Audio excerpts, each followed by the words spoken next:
Okay, this is our last episode for Second Chronicles, and we're going to focus on chapters 29 and 30.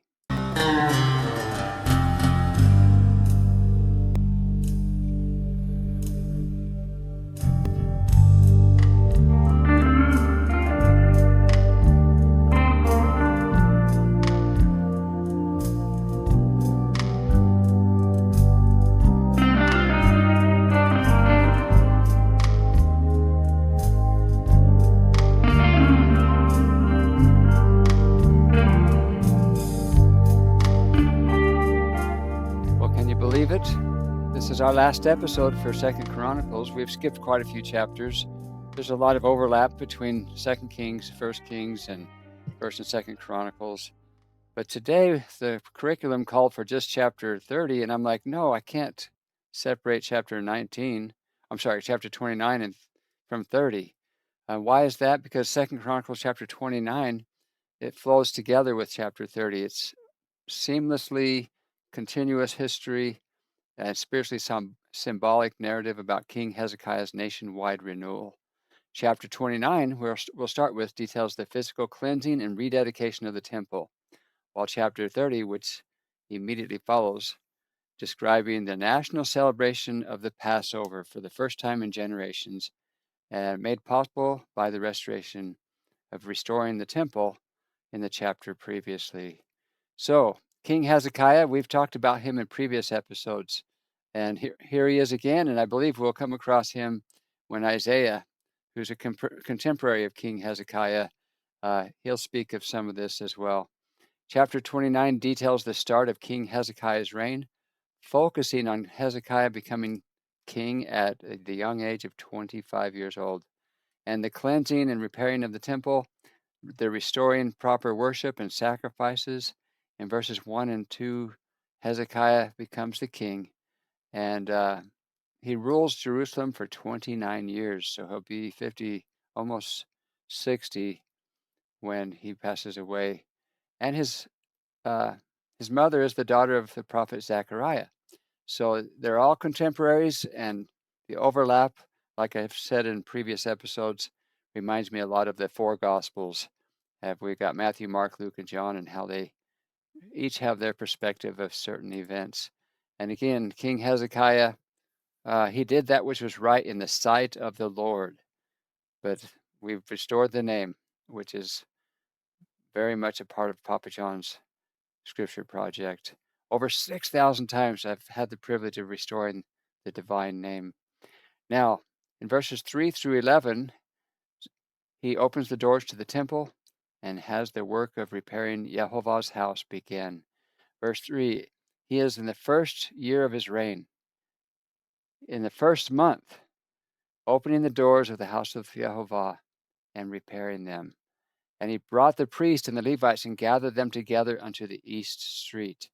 And the whole chapter describes as they gather together with the holy task of re-sanctifying themselves and the house of Jehovah. Verse 5, I love, hear me, ye Levites, sanctify now yourselves and sanctify the house of Jehovah, Elohim of your fathers, and carry forth the filthiness out of the holy place. For our fathers have trespassed and done that which is evil in the eyes of Jehovah, our Elohim, and have forsaken him, and have turned away their faces from the inhabitants of Jehovah, and turned their backs. Also they have shut up the doors of the porch, and put out the lamps, and have not burned incense, nor offered burnt offerings in the holy place unto the Elohim of Israel. Wherefore the wrath of Jehovah was upon Yehudah and Jerusalem, and he hath delivered them to trouble, to astonishment, and to hissing, as ye see with your eyes. And they've been through so much with his father's reign and the wars and such, which we've been studying. Verse 10, now it is mine heart to make a covenant with Jehovah Elohim of Israel, that his fierce wrath may turn away from us. My sons, be not now negligent, for Jehovah hath chosen you to stand before him, to serve him, and that ye should minister unto him and burn incense. What beautiful just beautiful words. The phraseology I find very soothing. Um, Now, next, verses 12 through 19 is the work of cleansing the temple. It all begins, and we have all these Hebrew names of the Levite priest that arose to honor the king's wishes. And I wish I could pronounce and do their names justice, but I've left the phonics, the way to pronounce. It's like the cheat sheet for, like, Azariah in Hebrew is closer to Azariah and stuff like that. So I hope you have fun with that someday. Eden is like Eden, Edin. Uh, it's just fun stuff. It's all there, but we're going to skip that for now. Verse 15, and they gathered their brethren and sanctified themselves and came according to the commandment of the king by the words of Jehovah to cleanse the house of Jehovah. And the priest went into the inner part of the house of Jehovah to cleanse it and brought out all the uncleanliness that they found in the temple of Jehovah into the court of the house of Jehovah, and the Levites took it to carry it out abroad into the brook Kidron, or Kiron. Now, 17, I've underlined. Now they began on the first day of the first month to sanctify. So keep track of time here. And the first day of the first month is always the sighting of the new moon. And if you don't know what the new moon looks like, because in my experience growing up as a Christian, we didn't look for the new moon. We're just following the Gregorian calendar, which is mostly unobservable. You just kind of ignore nature and follow the calendar set up by uh, King Gregory, or we're going way back to the Roman times, Constantine in that period. Either Pope Gregory, it was Pope Gregory, and then there's a number after his name. And we've been disconnected from God's time clock ever since. But for them, they know the first day of the month, they sighted the sliver of the moon, the Cheshire cat smiled just before it slipped in the evening sky to the west. It spotted just briefly and then disappears beneath the horizon. And that's the first day of the month. And the day begins as they spot the moon. So it begins in the evening. And the verse continues, and on the 8th day of the month, so 8 days have passed, came they to the porch of Jehovah, so they sanctified the house of Jehovah in 8 days. And in the 16th day of the first month, so the full moon is just passed, which would be about the 14th and 15th. The full moon, they always had a night light during the 14th, 15th, and 16th. In fact, that's when they ran to Mount Sinai as escaped slaves from Egypt, and they had a nightlight to help them move fast. God has it all set up. He knows all the details. Um, so on the 16th day of the first month, they made an end. So they've completed their work, and then they went to Hezekiah the king and said, we have cleansed all the house of Yahweh and the altar of burnt offering with all the vessels thereof, and the showbread and all the vessels thereof. Moreover, all the vessels which King Ahaz in his reign did cast away in his transgression have we prepared and sanctified, and behold, they are before the altar of Yahweh. So they've returned the temple furnishings that originally were supposed to be there, that had been used for the wrong purposes, I'm sure. Next, verses 20 to 30 show us the restoration of the sacrificial offerings, including musical instruments and worship practices. Verse 20, then Hezekiah the king rose early and gathered the rulers of the city and went up to the house of Jehovah. And they brought 7 bullocks and 7 rams and 7 lambs and 7 he goats for a sin offering for the kingdom and for the sanctuary and for Judah or Yehudah. And he commanded the priests, the sons of Aaron or Aaron, to offer them on the altar of Jehovah. So they killed the bullocks, and the priests received the blood and sprinkled it on the altar. Likewise, when they killed the rams, they sprinkled the blood upon the altar. They killed also the lambs, and they sprinkled the blood upon the altar. And so much of this in Christianity, we don't understand the symbolism.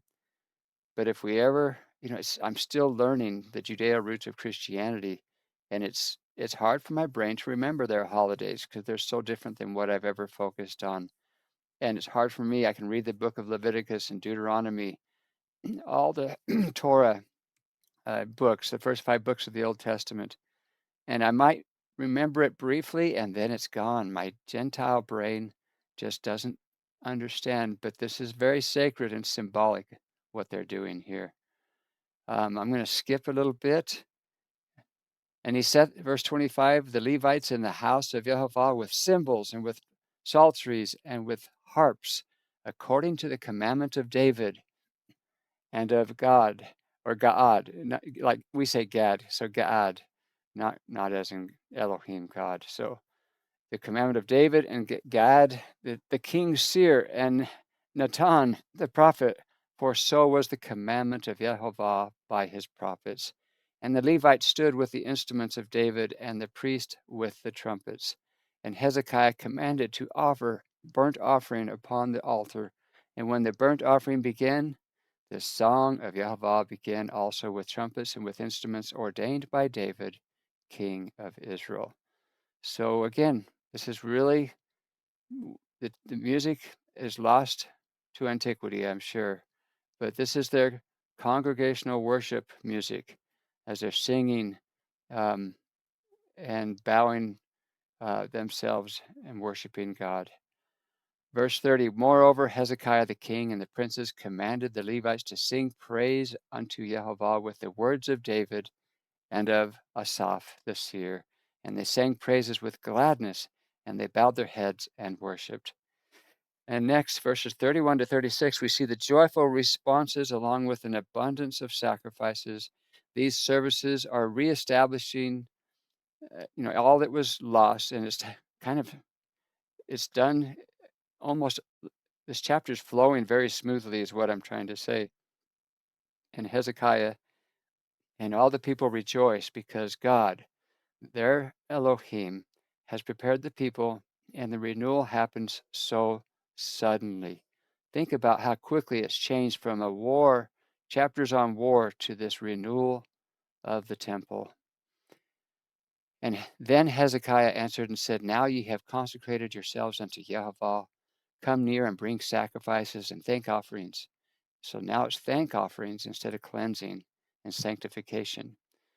So the gratitude offerings into the house of Jehovah, and the congregation brought in sacrifices and thank offerings, and as many as were of a free heart burnt offerings. So somehow each person can willingly, using their free will, their agency, bring an offering. At least that's the image I get from this. Verse 32, and the number of the burnt offerings which the congregation brought was 70 bullocks and 100 rams and 200 lambs. All these were for a burnt offering to Jehovah. And it continues, giving us the head count. And I'm just going to read the last verse and we'll move on to chapter 30. And Hezekiah rejoiced, and all the people that Elohim had prepared, the people, for the thing was done suddenly. It's funny how that is, it just seems like it's never going to happen, and suddenly it's over. Now, 2 Chronicles chapter 30, we have so many duplicate accounts within the many books in the Bible, but as far as Papa John can tell, right here in chapter 30, this records a specific account of King Hezekiah's national day of celebration as they celebrate the Passover. This account and these events have no parallel record in any other biblical book as far as I can tell, which gives this chapter added significance and value. And I appreciate the fact that the Come Follow Me curriculum focuses on this chapter, but I just couldn't see how I could do it without acknowledging the preparation that went into restoring the temple so that they could now restore the Passover feast. Verse 1, and Hezekiah sent to all of Israel and Judah. So the northern kingdom, he sends messengers to, and obviously they're in Judah or Yehuda, the southern kingdom. He wrote letters also to Ephraim and Manasseh. And we say Ephraim and Manasseh. In Hebrew, it's Ephraim and Manasseh. Manasseh. I can't do it. Manasseh. Anyway, that they should come to the house of Jehovah at Jerusalem to keep the Passover unto Jehovah Elohim of Israel. This has got to be exciting for everybody. For the king had taken counsel and his princes and all the congregation in Jerusalem to keep the Passover in the second month. They're restoring God's calendar. They're putting the hands of the clock back on to the calendar. For they could not keep it at that time because the priests had not sanctified themselves sufficiently, neither had the people gathered themselves together yet, to Jerusalem. And the thing pleased the king and the congregation. So they established a decree to make a proclamation throughout all of Israel from Beersheba unto Dan, that they should come to keep Passover unto Jehovah Elohim of Israel at Jerusalem, for they had not done it of a long time in such sort as it is written. So they hadn't done it accurately. It's been, I would imagine, years, if not generations, since it's been done properly. And you'll notice throughout the King James Version of the Bible, like right here in verse 5, the third line, Passover is not capitalized. And I think, again, that's just an inherent attitude of the Christians because it's a Jewish holiday. We consider, oh, that's a Jewish thing. And as Christians, we don't do that. So they purposely did not capitalize Passover throughout almost, I believe, in the entire King James Version of the Bible. I'm sure in Hebrew it would be capitalized. However, guess what?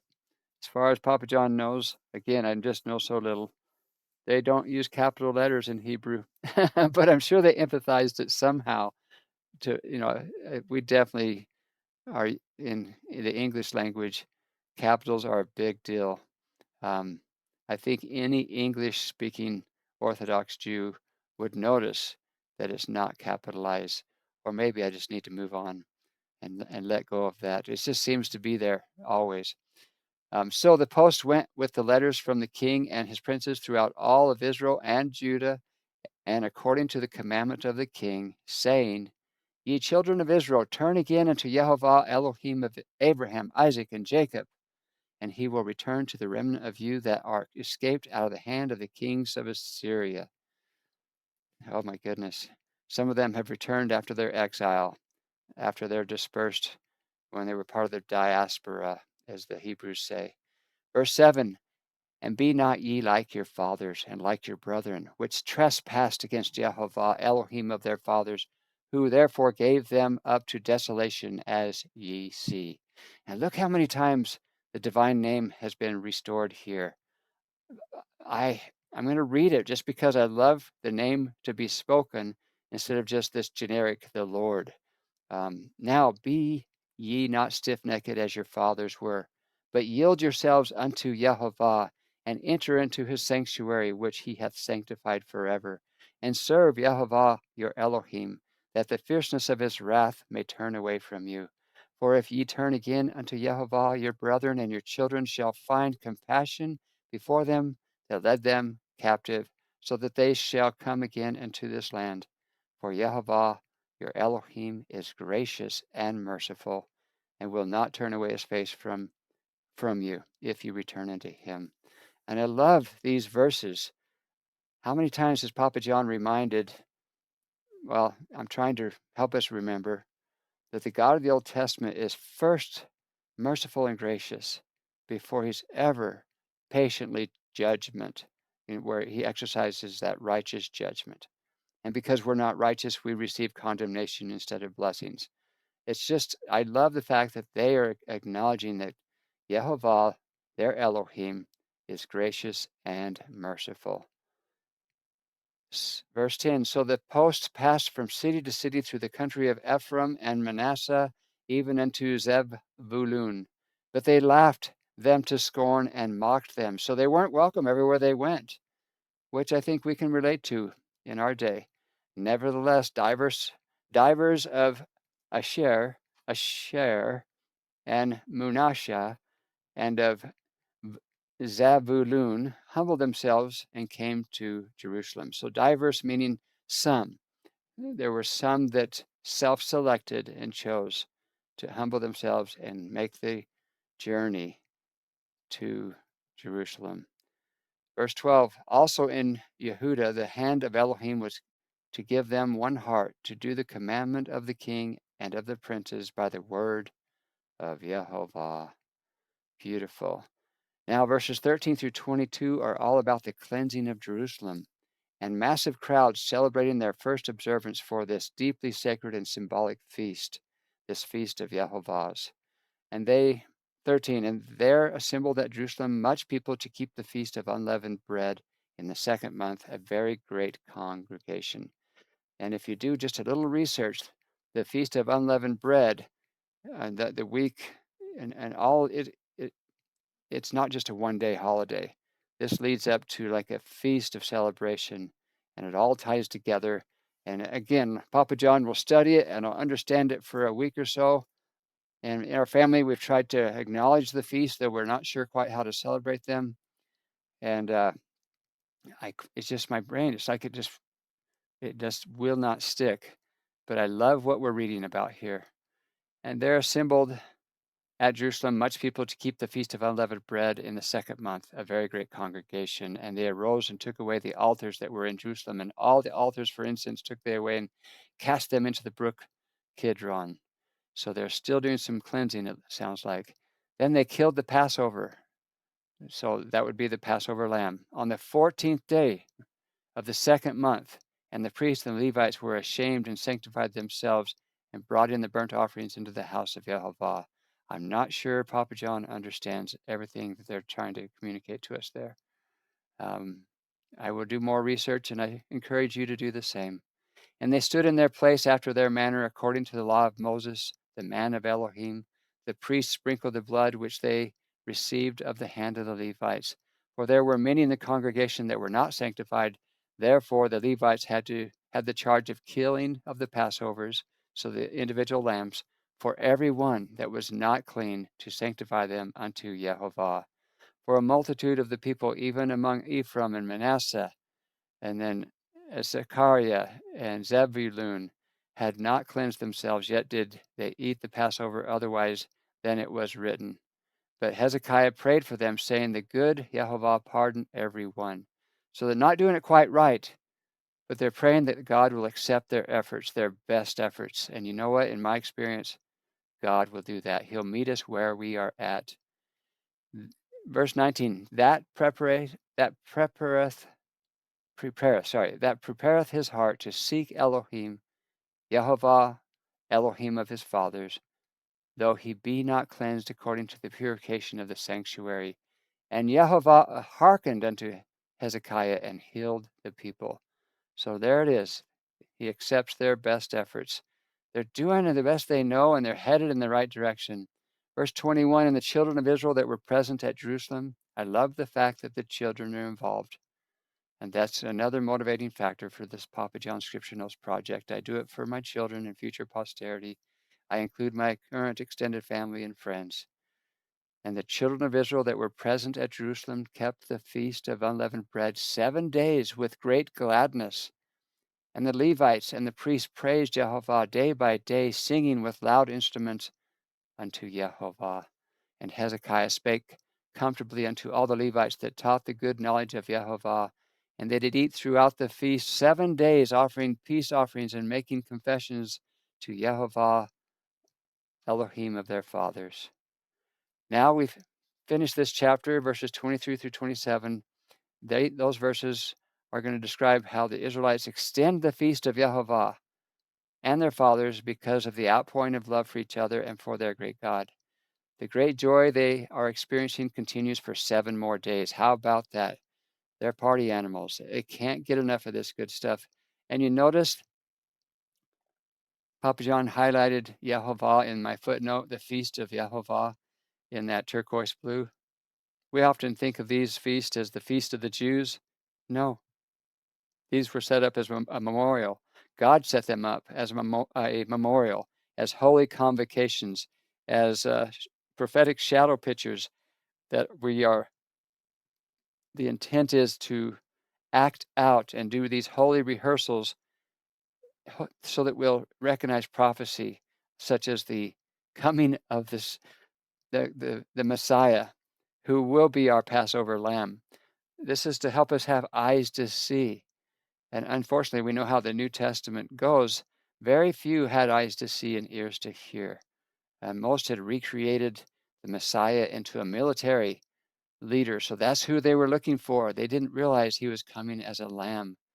Anyway, that being said, I love the fact that these are the feasts not of the Jews, the feasts of Yehovah.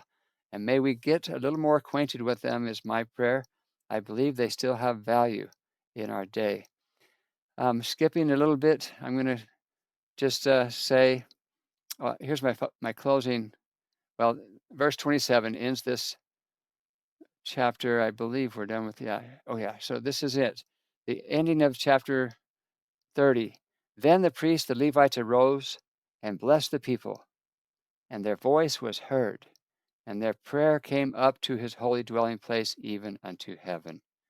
I would like to think all of our prayers are heard. I know my mother's are, as I believe most women have a hotline to God. He really does.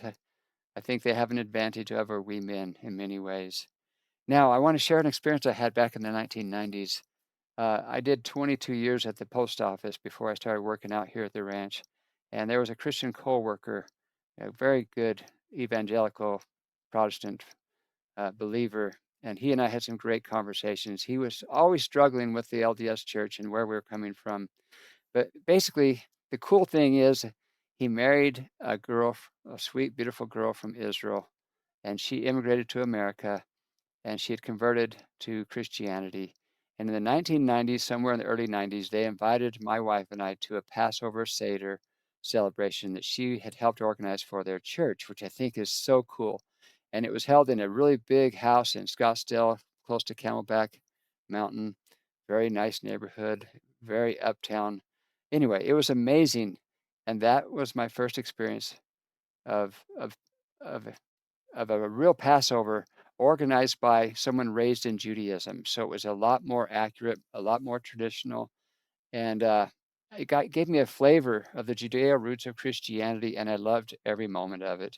And I've attended several more since then, and I just wanted to encourage all of my children and my children's children in the future, never turn down an invitation. If you're ever have the opportunity and are invited to a Passover Seder, it will only increase your appreciation and awareness of what it means to be fully adopted into the house of Israel. And with the growing communities of Messianic Christians, the Messianic Christians that are increasing in the world today, which was not, it wasn't that way in the 1990s, I promise you. But there's a new focus, a renewed focus on the feast of Yehovah. So I just wanted to encourage my family and friends to participate whenever possible in any of the feasts, not just the Passover.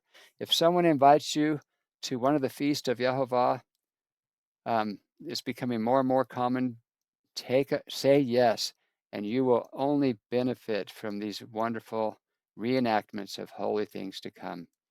Um, They are, again, not the feast of the Lord. They're not the feast of the Jews. They're the feast of Yehovah. And it seems to Papa John that the prophesied end times, as I've watched the signs of the times and see what's happening in our world today, and this is the year 2026, the end times seem to be upon us more and more. As I look through my Christian Gentile eyes, I feel like myself and others are waking up to what has been prophesied that will happen in the scriptures. All of this reminds me of a few verses, so I just wanted to add a few more verses. Let's go to the book of Jeremiah. And with the context of what we just read, beginning in chapter 16, verse 19, O Yehovah, my strength and my fortress, and my refuge in the day of affliction. And then I underlined and put it in red ink. The Gentiles shall come unto thee from the ends of the earth, and shall say, Surely our fathers have inherited lies, vanity, and things wherein there is no profit. I'm not accusing Christianity of apostasy. That's not what Papa John's doing here. But I know a lot of what we've inherited has been a rebranding of as far away as all things Jewish or Hebrew to rebrand Christianity away from the Judeo roots that we shouldn't be trying to get away from. And I'm not saying we need to join Orthodox Judaism, but read between the lines and see if you can see what Papa John sees, because Jeremiah saw our day. And I'm going to read verse 19 again, and we'll continue. O Yehovah, my strength and my fortress, and my refuge in the day of affliction. The Gentiles shall come unto thee from the ends of the earth, and shall say, Surely our fathers have inherited lies, vanity, and things wherein there is no profit. Shall a man make Elohims unto himself? And they are no Elohims. And this is no capitals, so we're talking about the false gods, okay? The idolatry that we can just fall into, and we've seen ancient Israel fall into over and over and over. But in this chapter, we're on the upstroke. We're riding high on the Spirit. Verse 21, Therefore, behold, I will this once cause them. Who's them? It's in red and it's underlined. So the them is the Gentiles. And I underlined it and made it red to keep it so that we don't miss the point. Therefore, behold, I will cause them to know. I will cause them to know mine hand and my might. And they, again, the Gentiles shall know that my name is the Lord. No, the good news is, with Papa John's help, and I take no glory in this, I just share what made such a difference in my life with my spiritual walk with God. They shall know that my name is the Lord. No, the King James translators, there's the flaw in their method of redaction in removing the name. They shall know my name is Yehovah. And I know, and I hope you know, and I hope the Spirit confirms that to you. And if I'm wrong, please tell me. I'm open to correction, but at this point in my life, it seems pretty powerful, and I think it's a key of knowledge that is powerful, especially when we get to the New Testament. And I'm going to show you how the Father's name and the Son's name connect, overlap, and point towards each other. It is so beautiful. It's so perfect. It cannot be false. However, I'll take that back if you can show me otherwise. And I would look forward to anyone that would like to have that conversation.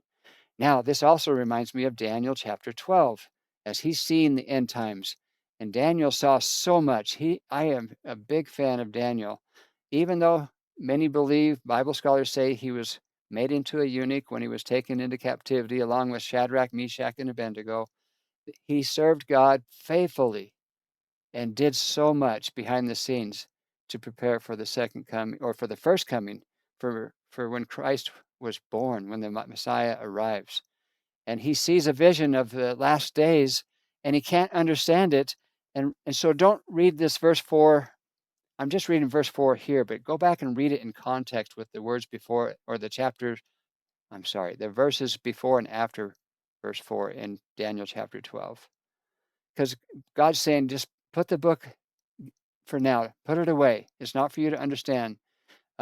Verse 4, But thou, O Daniel, shut up the words and seal the book even to the time of the end. Okay, so close the book.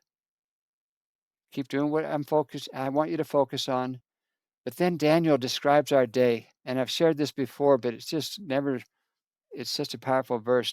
If you were to describe our day thousands of years ago, would you describe it like this? That even to the time of the end, many shall run to and fro, and knowledge shall be increased. I don't know if you can improve on that description of our day. That is powerful. Now, Section 45 in the Doctrine and Covenants amazes me as far as I can tell. Beginning right here in Section 45 of verse 16, Christ gives us an additional details and continuation of the conversation he had with his original 12 apostles on the Mount of Olives in the New Testament. It's recorded in Matthew chapter 24, verses 3, including verse 3, where they say to him, Tell us, like Master, they're talking to Christ, tell us when these things shall be. He's just talked about the temple being destroyed, not one stone upon another. Tell us when shall these things be, and what shall be the sign of thy coming at the end of the world? And Papa John was always frustrated because I want to know the answer to that. And I would read Matthew chapter 24, and most of it went right past my head. I didn't have the eyes to see or the ears to hear. I didn't have enough knowledge to appreciate the answer given there. But even now, though I understand it better, wouldn't it be just amazing if you could have a follow-up to that conversation, a continuation of that conversation, where Christ expounded even more to the explaining that question in the recorded in the New Testament? So can you imagine my excitement when I'm reading from the Doctrine and Covenants? And for my friends and family members of different faiths within the restored gospel, our canon of Scripture is more than just the Old and New Testament we find in the Bible. We have the Book of Mormon, that's also part of our canon. And we have this book called the Doctrine and Covenants, and one more called the Pearl of Great Price. Well, the Doctrine and Covenants, section 45, Christ is explaining to the first prophet of this dispensation, and he's explaining the end times. And he brings up this conversation from Matthew chapter 24. And I recognized it, and I had such a yearning for more information. I remember the first time I realized this connects to Matthew chapter 24. And no one showed it to me. I was just studying, personal scripture study, and I'm not patting myself on the back. It was just a delightful moment in my life. And so verse 16, and I will show it plainly as I showed unto my disciples, as I stood before them in the flesh, and spake unto them, saying, as ye have asked of me concerning the signs of my coming, in the day when I shall come in my glory in the clouds of heaven to fulfill the promises that I made unto your fathers. And this I have told you concerning Jerusalem. And when that day shall come, shall a remnant be scattered among all nations. That's our day. And there are remnants of Israel in every nation in the world. Verse 25, but they shall be gathered again, but they shall remain until the time of the Gentiles be fulfilled. Okay, back to the question marks. Papa John's like, what is this? Until the time of the Gentiles is fulfilled. Verse 26, and in that day shall be heard of wars and rumors of wars, and the whole earth shall be in commotion, and men's hearts shall fail them, and they shall say that Christ delayeth his coming until the end of the earth. Now that verse I can identify with. I feel like that's like the nightly news. You're going to see that's what the news, that's their script almost daily. And 27 describes our day very well. And the love of men shall wax cold, and iniquity shall abound. Yes, that describes our day almost too perfectly. Verse 28, and when the times of the Gentiles is come in, okay, whatever that is, whenever that is, a light shall break forth among them that sit in darkness, and it shall be the fullness of my gospel. But they receive it not, for they perceive not the light, and they turn their hearts from me because of the precepts of men. And in that generation shall the times of the Gentiles be fulfilled. And there shall be men standing in that generation that shall not pass until they shall see an overflowing scourge, for a desolating sickness shall cover the land. I don't know. Does that sound like a pandemic? Sure does to Papa John. But here's where I want to focus our attention. But my disciples shall stand in holy places and shall not be moved. That's my prayer for my children and my children's children, future posterity, extended family, and friends today. May we be found as Christ, as his disciples, followers of the Messiah, standing in holy places and not be moved. Because the description for everybody who's not doing that is this, but among the wicked, men shall lift up their voices and curse God and die. Joseph Smith, the prophet of the Restoration, again, so much good and bad has been spoken of him. And I'm not here trying to convert anybody to become a Latter-day Saint with my family. I want us to support each other in our faith journeys and be slow to condemn each other and quick to build each other up in our faith and find common ground so that we can stand in holy places and not be moved. Joseph Smith taught, he says, God looks upon the whole of the human family with a fatherly care and paternal regard, and that if men do not comprehend the character of God, they do not comprehend themselves. That's a powerful truth to ponder on. This particular key of knowledge unlocks the door to understanding what we are doing when we pray, when we address God as Father. It is not just a metaphor for a bodiless force that created us but is utterly different from us. It is a real relationship, one that we can understand and that predates our mortal births. Sensing the reality of this relationship, we regard our prayers differently. They become more intimate and personal, as do the answers we receive. As Joseph Smith said, having a knowledge of God We begin to know how to approach him and how to ask so as to receive an answer. This is the heart of Papa John. Is as much as I love the divine name, and I believe it to be a key of knowledge, and I believe that Joseph Smith was in possession of that key of knowledge. If you want to see where I feel the most, he had to. When I read the Kirtland Temple dedicatory prayer, he nails it every time. He knows the divine name. He knows who God the Father in the Old Testament is in relationship to his Son. But he's also our Father. And ultimately, not only is he our Father, which makes us heirs, joint heirs with Christ, it makes us like Father Abraham, who God said was a friend. And what's the difference between family and friends, relationships and friends? Well, family receives an inheritance. God has promised all of us that. But a friend is someone you can call in the middle of the night, and even though they don't inherit anything, they love you, and they'll get out of bed and come help you change the flat tire. Your call for help is always, well, they respond. A friend will do that, and God considered Abraham a friend. That's a true compliment. I love my family. I love my children and my children's children. I look forward to my future posterity. I love my extended family. I love my friends. I love Yehovah. I love the Lord. He is my Father in heaven. We are made in his image. And as the Jews say today, stop making us kill our enemies. We don't want war. Because even to kill our enemy, to kill someone made in the image of God, is not something we want to do.